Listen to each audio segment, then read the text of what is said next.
a podcast to honor the gods. This better come with a sacrifice. Dave X Media.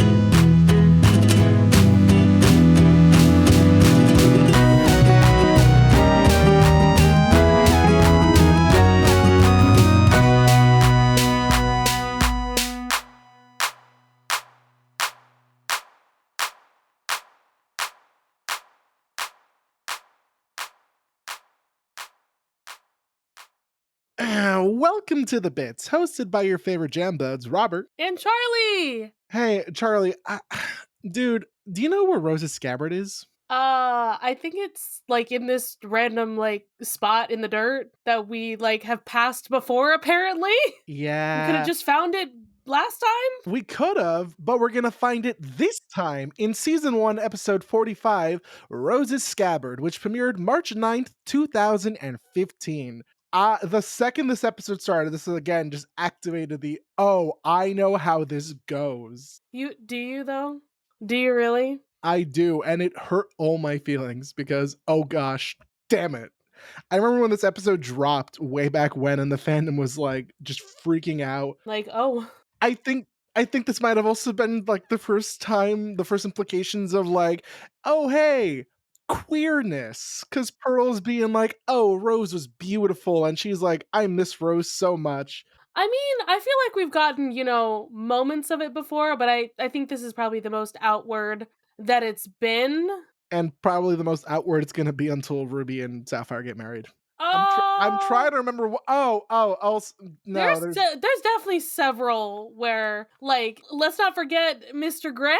Yeah. How could I forget Mr. Greg? Is it Story for Steven? I think that's coming up. There's the one where they meet. Yeah, that one also heavily implies things. Clearly, as someone who loves listening to the Pride episode that Cabbages did, I keep forgetting that Steven Universe is gay, apparently. Really? Steven Universe is gay? Good for him. Wow. Nah, honestly, Steven and Connie are bi for bi, okay? Yeah.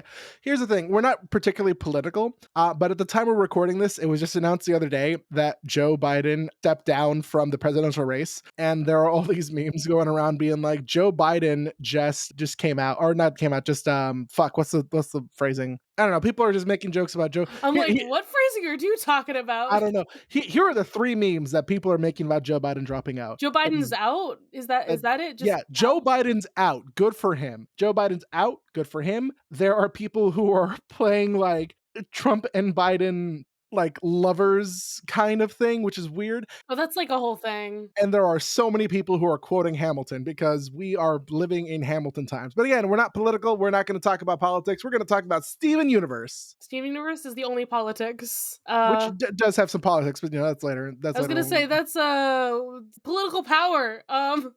Can't wait for that. Oh boy. So the episode starts with us returning to Strawberry Battlefield, which, yes, as Charlie said earlier in the episode, we've been here before. And I guess what episode was that? It was the Upside Down Pyramid episode, wasn't it? Yeah, I'm trying to remember what that's called. Serious Steven? Yeah, Serious Steven. Yeah. So yeah, I guess if Steven just looked in the bushes for 5 minutes, he would have found Rose's Scabbard, and we would have been like, oh my god, that's Rose's Scabbard. This is a ridiculous like premise for them to just be like, oh yeah, we're just gonna like come here and start grabbing some of the like, random swords and axes and whatever that have been left here for 5,000 years. But you know what? In my rewatch, I was like, wait a second. They were just like, what if the homeworld gems are coming? That's why they're here. That's why, like, it feels random, but it's not, actually. I mean, it is random, and then with the hindsight of how the finale plays out, they don't use any of these weapons that they find. That's the problem, yeah. I'm like, this episode has a good setup. They're like, oh shit, what if Homer, like, it's building up, it's foreshadowing. There's a threat coming that we might need better weapons for. And then the threat comes and they don't use those weapons. Not to be fair, they weren't exactly prepared for the threat when it came anyway. Can you imagine, instead of when the giant fist emerges into the atmosphere, instead of shooting the 3 laser light cannons, like Garnet just throws a really heavy axe, that big ass axe that they have? Honestly, we love to see it. I want to see her do it.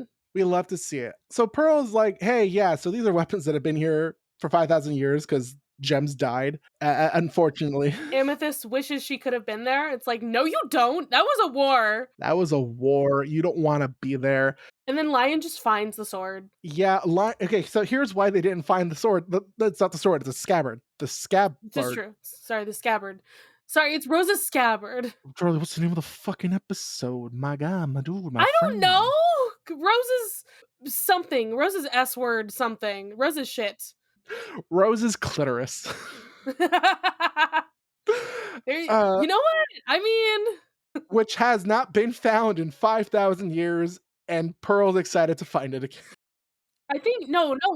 I'm sorry. Pearl is looking for the G spot. Also, I feel like unless Greg is bad at sex, this again goes into the whole how did Rose make a uterus to have a baby? Like, did she have a vagina? Did they have sex though? I mean, they had like he wasn't surprised that she got pregnant, so clearly they did something. Okay, I'm just thinking like. Oh God, this is not the conversation I want to have. This is not the conversation we meant to have today. But listen, we're talking about the scabbard, and nothing could ever fit so perfectly in it besides the sword. Listen, when Pearl said that, I'm like, that is the most sexual thing I've ever heard. Oh my God. It reminds me how I believe the word vagina comes from, quote me, I'm totally wrong, like ye old English or like Gaelic or something, and it literally translates to like sword sheath or something like that. Am I correct? I have no fucking clue. Let's go to what's Christina's favorite website? Etim Online. Let's see. Yes, you're correct. You are fucking correct. Where did you look it up? So this is like our pod daddy's favorite like website, Etim Online. Yeah. Sword sheath, yeah. So hey, yeah, literally vagina. Latin. It's sheath, scabbard, covering. Yeah. This is fucking wild. Okay, so it's just Latin. It's just 1680. Like it's just straight up Latin. It's just Latin. So yeah, hey, this episode. We found Rose's vagina. We found Rose's vagina, and only one particular sword can fit in it. I'm gonna keep saying this as straight face as I can before I break laughing. Pearl immediately recognizes it because of course she would. And Steven's like, wait, Mom fought in the war? And it's like, Steven, yes, she fought in the fucking war. Steven, she's the reason the war happened. He doesn't know about that part particularly. I think at this point, he knows that the crystal gems were like fugitives or whatever, or they were like... we don't know that Rose was either side of the war, which she was both, but that's not currently relevant. Yeah, no, it's really not. Pearl explains that Rose led the battle against the homeworld gems, so this is where he's finding out like, hey... she's the leader of the rebellion. Leader of the rebellion, fantastic. They go back home, and Garnet and Amethyst, by the way, they have this huge giant fuck off axe. They bring it back into Amethyst's room. Pearl, seriously, I want this axe to come back. They should have thrown this axe, really. Garnet should have made her big ass gauntlet, thrown the axe, and destroy the hand. Seriously, would have been great. It would have been great. Pearl, hush hush, she's like, hey Steven, I have this special place that only Rose and I knew about, and I want to take you there. Which in any other context sounds terrible. Everything Pearl says. In this episode just kind of sounds terrible. Can you imagine an adult walking up to you and being like, hey, I have a special place I want to tell you? No, stranger danger. Yeah. And then she warps him there and she's like, oh, so it's like this hike and it's like 90-degree climb or something. 3-hour hike and then it's a 90-degree climb up a mountain. And she's like, you can handle that, right? And Steven's like, and so she puts him in what's essentially like a baby carrier. It's a baby carrier, but it's just the ribbon on her shirt thing.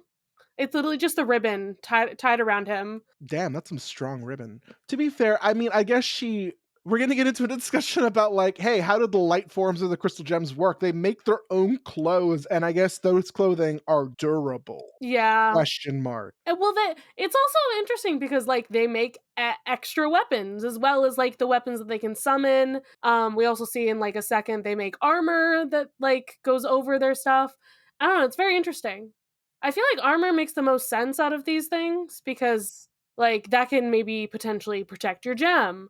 I feel like you wouldn't even need to make extra weapons. I mean, unless you're making the very specific one that Bismuth did, that would never got used. That never got used because Rose was like, I am not above committing war crimes, but I am above killing people. No, because Bismuth was just like, hey, I have something that'll shatter you. Like, I want to shatter you specifically. And Rose was like, Oh my god, I completely forgot that she wants to shatter Pink Diamond, and Rose has to be like, wait, no, hey buddy, that's a bad idea. We can't shatter Pink Diamond. Why? Raisins. I completely forgot it about wasn't that. just I want to kill someone. It's also like, I want to kill you. But I don't know that it's you. Yeah, it was I want to shatter the diamonds. I forgot specifically that it was Pink Diamond that they wanted to go after. Yeah. That's crazy. So Pearl brings Steven to the armory and she's like, isn't it amazing? And Steven's like, I've been here before. And he touches the panel and like boops around his face to activate and show off all the weapons and armor. He names everything like these cute little things. And she gives them, so it's like, no, it's like this thing. It's this thing. The armor of the fallen or whatever. There's these armor guys, the armor of the fallen. And like, she's very know-it-all about it. But like she's so upset about like all of these things because she's like, Rose told me everything. Like she kept secrets from everyone but me. I was her sole confidant and all of that. And Steven's just like, I've been here. I know about this. And then they're like, okay, wait, we're looking for the sword. Is the sword here? What's the sword look like? Oh, it's like this very specific thing. It's got a rose etched into it. And Steven's like, oh yeah, I've seen that. It's not here. It is so ADHD coded of him to have completely forgot why they were there the second he had something to play with. Same. Steven is ADHD. Yeah. Okay. And yeah, so again, Steven's like, oh, I've seen this before. They go back to the house. So presumably they had to do the 90 degree. No, because there's a warp in there. There's a warp in there, isn't there? I don't know. It's either there's a warp in there or Lion brought them there the last time. Yeah, Lion brought him there the last time, I think. So I'm pretty maybe they just like jumped down. I don't can fucking survive know. that. She can just jump off a cliff. But it would be really funny. They have anime jump capabilities in this world. It would be really funny if after hearing this revelation, they're like, Steven's like, oh, I know where the sword is. Where? Back home. Pearl's just like rumbling in her breath. She's like, I can't believe I have to do this fucking climb and hike again. This fucking kid. They really need a warp in there. Can we get a warp in here, guys? I feel like this is the only other time we go into that weird war secret chamber thing that Rose just has. Also, I feel confident to say that this is probably a Pink Diamond thing and not a Rose thing. Oh, absolutely. Like, I think this war thing specifically, that's why she had to keep it hidden. That's why only Pearl knew about it. Is because it had to be Pink Diamond. Yeah. And not Rose Quartz thing. But then she's also listing off these weapons and armor. I mean, the armor of the fallen really gives like, these are the gems who fell in the war, like on our side. So I don't know. I don't know. But then why would you hide it though? Why would you only tell Pearl about it? If it's not like a very specific, like, only you can know because of my double life, whatever thing. Oh my god, Rose is Hannah Montana. Anyway. Except if Miley killed Hannah. I mean, effectively, that is how Hannah Montana kind of goes. It is true. Because she reveals herself and she stops being Hannah Montana. Spoiler, by the way, for a show that's been out of production for like 20 years. Oh god, I'm old. Okay, where's the fan art, guys? I need to see the fan art of like, I don't know which one is which, honestly, but like, Rose or Pink, one of them rips off like the wig and is like, hey, it's me. I'm the problem, it's me. God, so they find the sword in Lion, because again, when we went into Lion's Mane the first time, there's a bunch of things that pay off in like the next 20 episodes or whatever. One of them is Rose's sword. I was gonna say, most of them do not get seen in this episode except for like 2 items. Yeah, it's really funny. But Steven's like, oh yeah, I hide a bunch of stuff in him. Pearl's like, does Rose have something to do with this lion? Like, what's going on here? Well, yeah, he's pink. Yeah. It was obvious. Carter's just like, yeah, duh.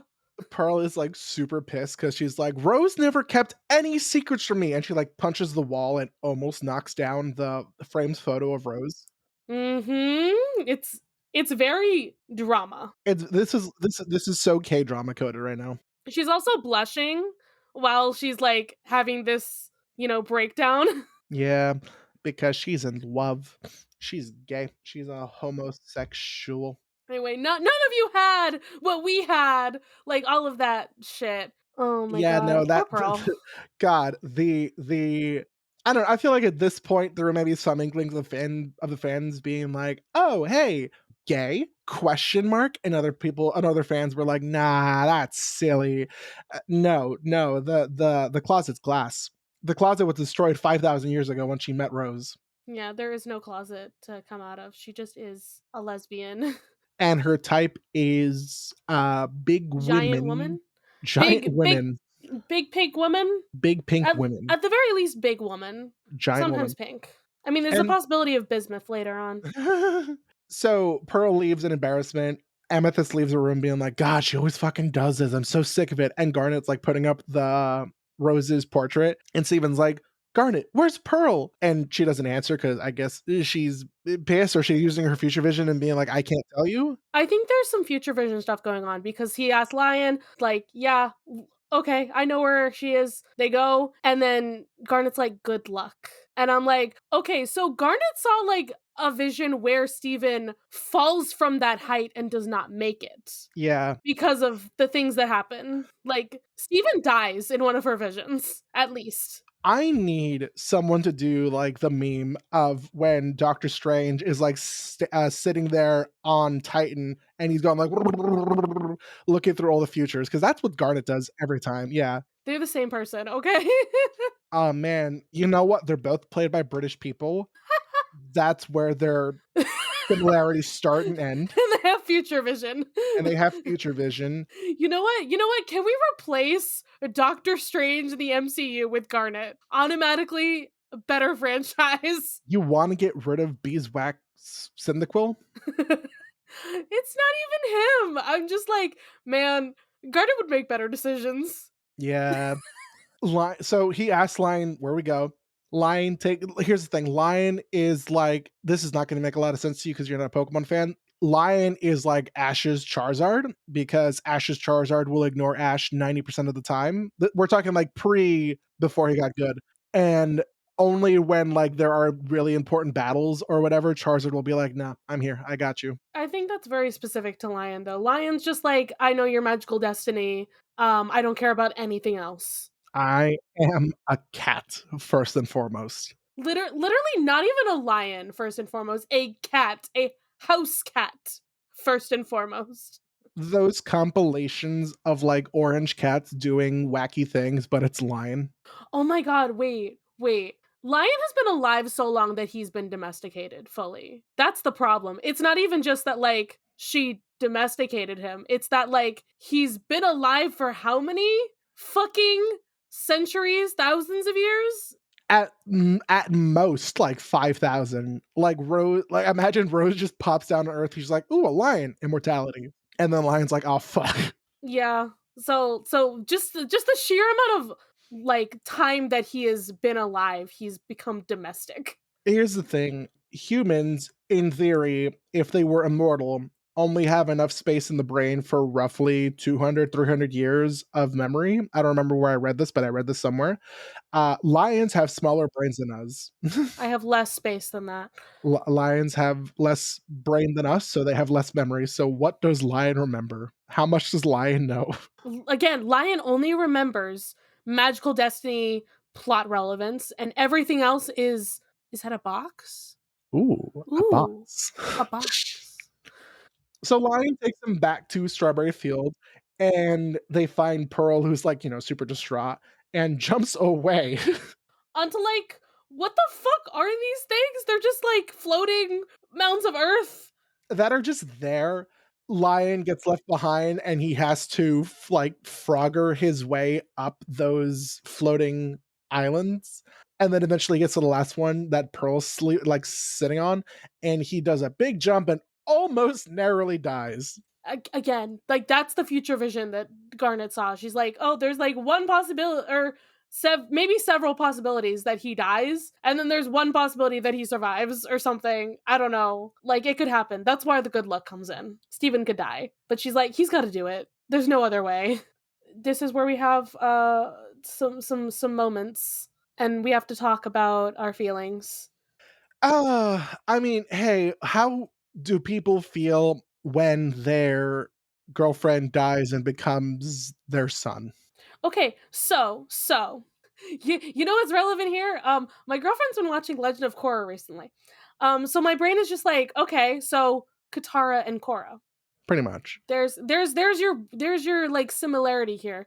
We have a reincarnated person into a small child. I mean, Korra's not a small child. She's a teenager. Well, she was a small child because Katara was there like her entire life, basically, and was her waterbending teacher. That means she was like one of the first teachers when she was a very small child, you know? Yeah. Pearl summons a hollow rose, which is weird, to essentially like reenact a conversation they had many years ago about staying there and fighting despite the consequences. Interesting here that it's Pearl doing all the Rose lines. We do not have Rose doing the lines yet. We don't have hollow Rose being like parry thrust. Imagine that in Rose's voice though. parry thrust. Why am I giving her a British accent? Pearl is also sad. It's sad girl hours for Pearl, or she's like, man, I wonder what she would think of me now. Do you have any of her memories? Do you think she looks at me behind your eyes? And I'm like, god damn, somebody give this girl like some juice and a nap. Okay. So I know I've shared this particular song with you. So like YouTube singer that I listened to like way back in the day when I was like watching Steven Universe did a cover of One More Light by, is it Linkin Park? Yeah? Yeah, probably. Yeah. And then at the end of the song has like this dialogue from Steven and Pearl of like, oh, what would she think of me now? Well, I think you're pretty great. It's like that whole specific thing in the middle of this song that's already like super fucking emotional about not wanting someone to die. Like fucking hell, that song gets me every time. Anyway, we gotta link it. Send me the link so I can plop it it'll be in the show notes of this episode. Will do. But like, I also just want to mention how where Rose is saying here some things about like it's kind of plot relevant. How she's like, if we lose, we'll be killed, and if we win, we can never go home. Right? Yeah, and inevitably Rose is just like, as long as I'm with you, it'll all be okay. And I'm like, that is the gayest shit I've ever heard in my entire life.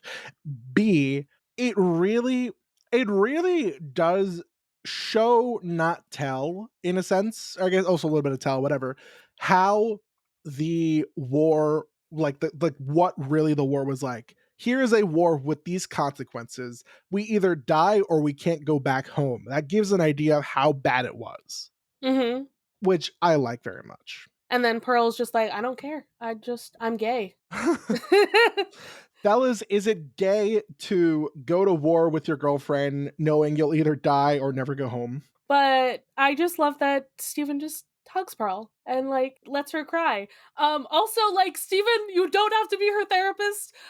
This is more like God, every time there's something that I'm like, wow, Steven, this is like gonna cause you trauma down the road. Steven, what if you got therapy before you decide to give other people therapy?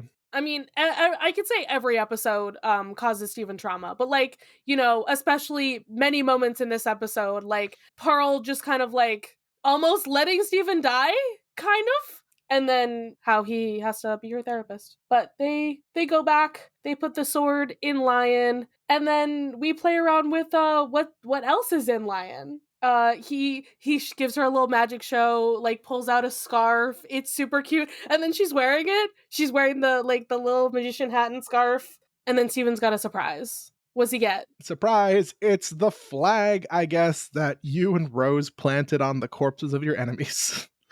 Here's a war flag. It's very interesting because Steven, does he actually know? I'm sure he can guess. I'm sure he has an inkling of like, oh, here is a flag that might mean something to Pearl. And I love how we don't get to hear it. It's in a music montage that Pearl is clearly like moving the flag around in heroic poses and probably describing to Steven the war. He's just calmly drinking, like, I think it's what, an apple juice, peach juice, whatever the fuck it was. Yeah, there we go. Yeah, I think it's apple juice. And I mean, I'm sure it's PG-ish. Like, you can have an intense war. Like, Avatar is a great example. You can have an intense war, but also keep it relatively kid-friendly. So I can't imagine that Pearl is out here being like, and then we stabbed all of these gems. Yeah. After that, they are on Lion's back, riding to who knows where. And Steven's like determined, smiling a little bit. Lion's just lying. And Pearl has this moment, has this face of, I don't think she can process how she's feeling. Like, she even looks down at Steven briefly and then goes back to like looking into the middle distance. Yeah, we have to process our feelings. We have to process our feelings. This is also, again, another one of those episodes where the episode ends just by cutting the black. There's no star transition. No stars. We're too sad for that. This is a sad girl episode, okay? Really big sad girl episode. Holy crap. Oh my goodness. Well, let's go over to the Crystal Temple. For some trivia. Hey, so transition. We had a bit of time where we were trying to like reword it to avoid plagiarism ? It's a wikia. It's a fan wikia. We're just gonna say, hey, we are quoting from Rose's Scabbard's wikia, the trivia section. We're just gonna read it verbatim because it's kind of a pain to reword it, and also for maybe our guests who have never really experienced much Steven Universe to try and reword it. So we're just gonna read it word for word. Charlie, do you want to start? This episode was originally named Rose's Secrets, which also makes sense. You know what? I feel like either way, we're still gonna make a vagina joke.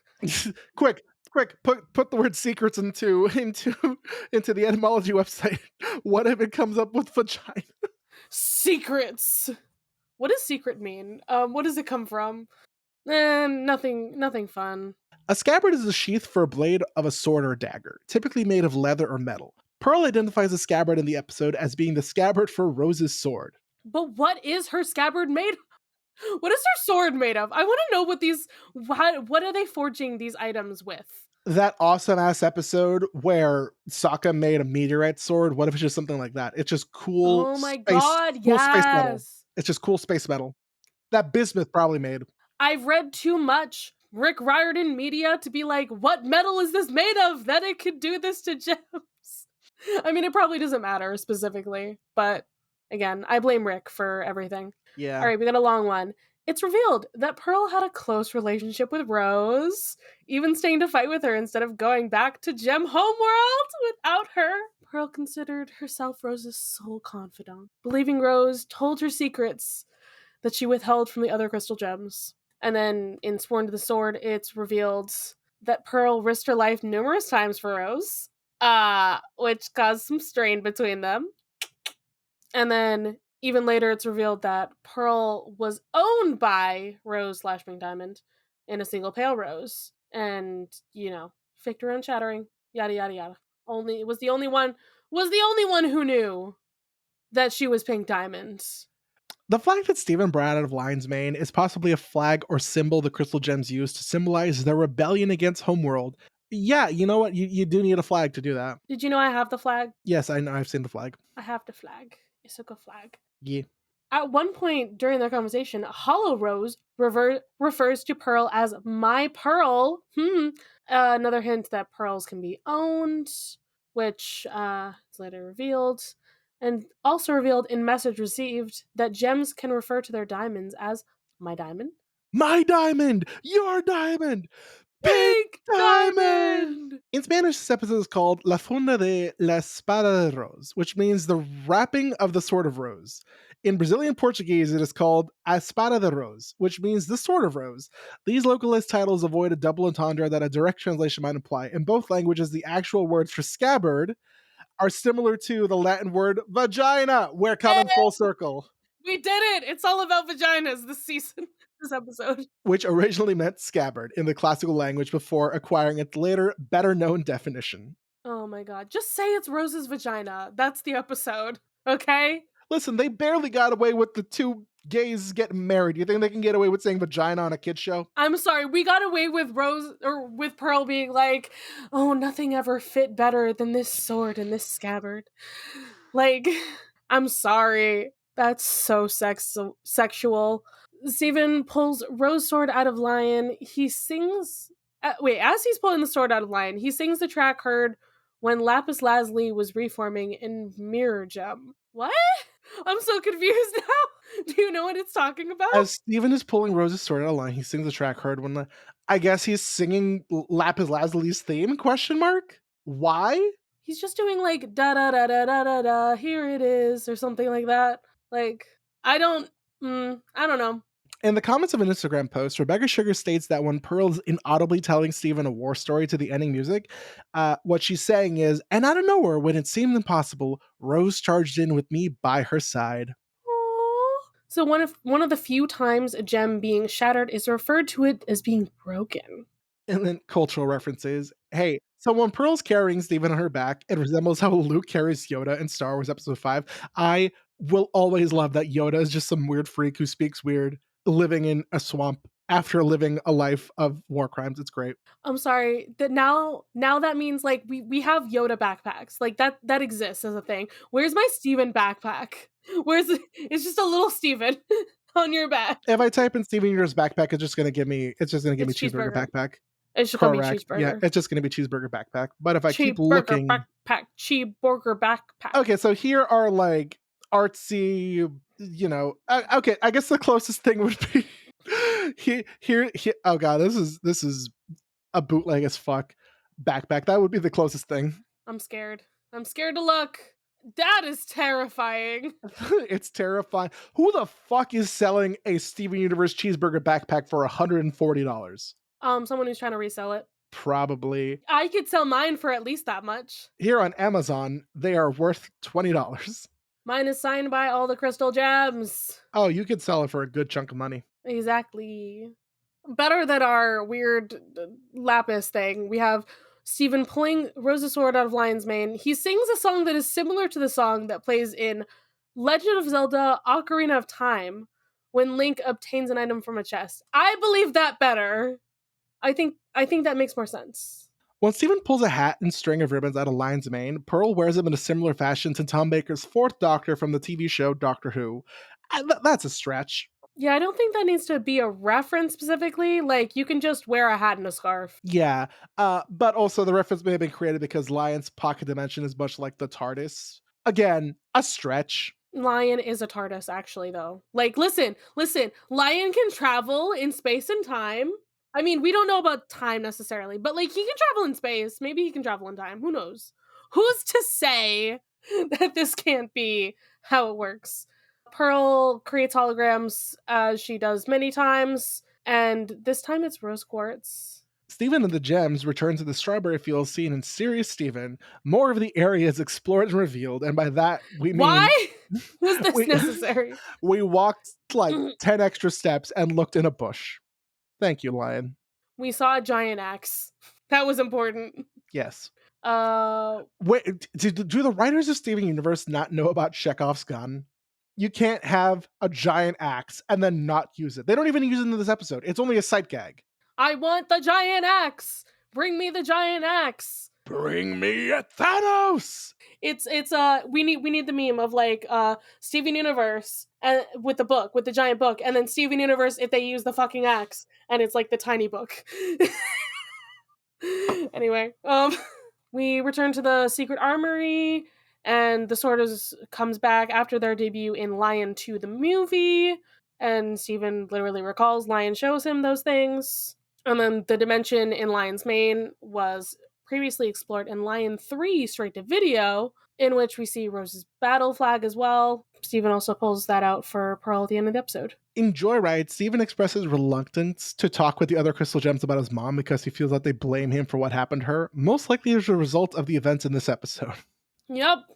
So then our last one, and last one out of each city, Steven mentions that Pearl's reckless driving had made him the most scared since she almost let him die, referencing either the events of this episode or Space Race. Both.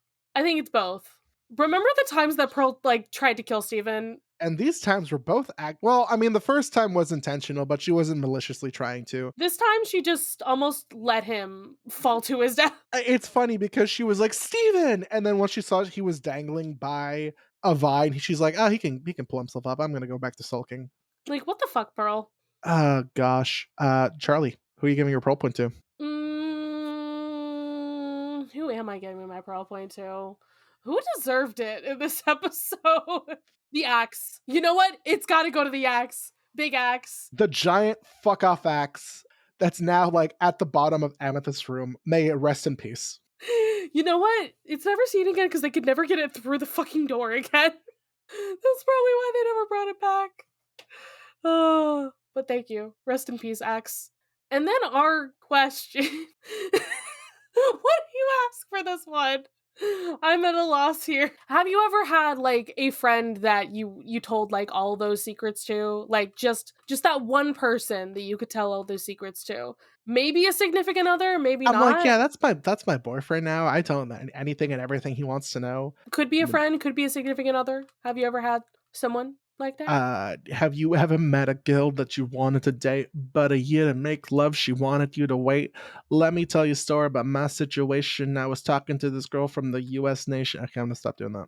Okay, have fun with that. This was an episode of Steven Universe. This was, I think, for a while, this was the episode of Steven Universe until we got to The Message or Jailbreak or stuff like that. This was the episode for a while. It wasn't. I mean, how long was it till? Jailbreak's another 6 episodes. Well, yeah, I mean Jailbreak, episodes? But I mean The Message is 4 episodes later. Yes, and then Jailbreak is 3 episodes after that. So yes, Rose's Scabbard could have been the episode, but we have a few other bangers in there. Rose's Scabbard, everybody. Rose's Scabbard. That's another episode of this cool little Steven Universe podcast. Hey, Charlie. Hey, Robert. If every podcast were perfect, we wouldn't have the bits. Bye. Bye.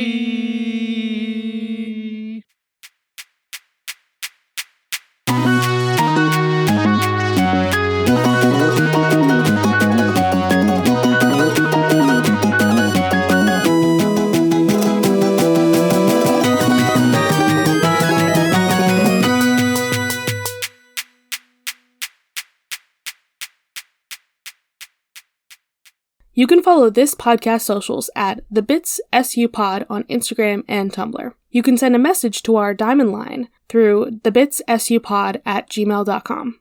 Be sure to give us a rating, a review, or let your friends and followers know how much you love the podcast. That really helps. Our music was written and produced by Jason Hilton. You can find him at Negative Selections on Instagram. You can follow me, Charlie, at GreenPixie12 on most platforms, and I also have an art Instagram at GreenPixieDraws. You can find me, Robert, at the Damn Meme page on Instagram, Twitter, and TikTok. Damn is spelled D-A-M. If you want to hear more from me, check out one of my many podcasts. I have a Once Upon a Time podcast called Entering Storybrooke, a Kim Possible podcast called That's a Sitch, and an Oseman Verse podcast called The Truum Grammar Book Club. The Bits is proud to be a part of Deus Ex Media, which features great podcasts like Burn Before Reading, a podcast about shiterature, where your hosts, Christina and Leela, cringe about writing. I'm Christina Kahn. And I'm Leela Hilton. And this is Burn Before Reading, the podcast about shiterature. We're here to examine the terrible writing we did when we were younger. Like that school project you were really proud of. Or that poem you wrote when you got dumped. Well, how about that apology letter you wrote to your mom when you got into that fight? Or the song you recorded before you knew how to write music. Okay, don't at me. And we're here to talk about other cringy literary topics along the way. like the Library of Alexandria. And Dewey Decimal. His name was Melville Dewey. Oh, well, do we want to get the clips rolling? I don't think I ever recovered from this in terms of being cool. Why did I say any of this? I do like the drama. So there is actually quite a bit to unpack here. Oh, all this drama was so addictive as a teenager. There's no punctuation to it. I'll start with that. I actually have no memory of this. There were so many lies that I was telling. It's not terrible. No one really taught me how to write a good short story. That was a journey. Listen to Burn Before Reading Every Wednesday, wherever pods are cast.